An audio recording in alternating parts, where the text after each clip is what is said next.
Hi, ನಾನು Jayalakshmi. 14 ಇಯರ್ಸಿಂದ herbal ಲೈಫಲ್ಲಿ ನಾನು ತುಂಬ ಜನಕ್ಕೆ ವೆಯ್ಟ್ ಲಾಸ್ ಮಾಡೋದಕ್ಕೆ ಹೆಲ್ಪ್ ಮಾಡಿದ್ದೀನಿ. ಆರೋಗ್ಯನ ಬೆಟರ್ ಮಾಡ್ಕೊಳ್ಳೋದಕ್ಕೆ ನಾನು ಹೆಲ್ಪ್ ಮಾಡಿದ್ದೀನಿ ಈ 14 ಇಯರ್ಸಲ್ಲಿ. ತುಂಬ ಜನಕ್ಕೆ ಕನ್ಫ್ಯೂಷನ್ ಇರುತ್ತೆ, ಅಂದರೆ ತುಂಬ ಜನ ಕೇಳ್ತಾರೆ ಸಹ. ಮೇನ್ ಆಗಿ ಹರ್ಬಲ್ ಲೈಫ್ ತಗೊಳ್ಳೋವರೆಗೂ ವೆಯ್ಟ್ ಲಾಸ್ ಆಗಿರುತ್ತೆ, ಆಮೇಲಿಂದ ಮತ್ತೆ ವೆಯ್ಟ್ ಗೇನ್ ಆಗಲ್ವಾ ಅಂತ ಕನ್ಫ್ಯೂಷನಲ್ಲಿ ಇರ್ತಾರೆ.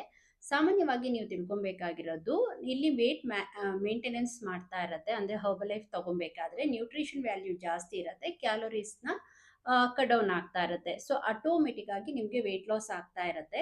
ಅದ್ರ ಜೊತೆಗೆ ನೀವು ಕೋಚ್ ಹತ್ರ ಪ್ರಾಪರ್ ಆಗಿ ನಿಮ್ದು ರೊಟೀನ್ ಇರುತ್ತೆ, ಅಂದ್ರೆ ನಿಮ್ಮ ಹೀಟಿಂಗ್ ಹ್ಯಾಬಿಟ್ಸ್ ಇರ್ಬೋದು ಅಥವಾ ನಿಮ್ದು ರೊಟೀನ್ ಇರ್ಬೋದು ಬೆಳಿಗ್ಗೆಯಿಂದ ರಾತ್ರಿವರೆಗೂ, ಅದನ್ನ ಕರೆಕ್ಟ್ ಆಗಿ ಅವರು ಕೋಚ್ ಗೈಡೆನ್ಸ್ ಮಾಡ್ತಾ ಇರ್ತಾರೆ. ಸೊ ಯಾವಾಗ ಹರ್ಬಲ್ ಲೈಫ್ ಬಿಟ್ಟಾದ್ಮೇಲಿಂದ ಮೇನ್ ಆಗಿ ನಾವ್ ಏನ್ ಹೇಳ್ಕೊಟ್ಟಿರ್ತೀವಿ ಅದೇ ತರ ಕಂಟಿನ್ಯೂ ಮಾಡ್ತು ಅಂತ ಅಂದ್ರೆ 100% ನೀವು ಯಾವಾಗ ಎಷ್ಟು ವೇಟ್ ಇರ್ತೀರಾ ಅಷ್ಟೇ ಇರ್ತೀರಾ.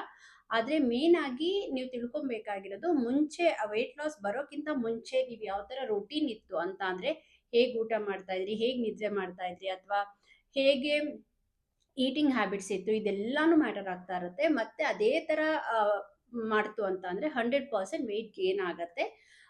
ಮೇನ್ ಆಗಿ ನೀವು ತಿಳ್ಕೊಬೇಕಾಗಿರೋದು, ಹರ್ಬಲ್ ಲೈಫ್ ತಗೋಬೇಕಾದ್ರೆ ಆಗ್ಲಿ ಅಥವಾ ಕೆಲವೊಬ್ರು ನಾನು ಹೇಳೋದನ್ನ ಕೇಳಿದ್ದೀನಿ, ಜಿಮ್ಗೆ ಹೋಗ್ಬೇಕಾದ್ರೆ ವೆಯ್ಟ್ ಲಾಸ್ ಆಗಿದೆ, ವಾಕಿಂಗ್ ಎಕ್ಸಸೈಸ್ ಮಾಡ್ಬೇಕಾದ್ರೆ ವೆಯ್ಟ್ ಲಾಸ್ ಆಗಿದೆ ಅಂತ.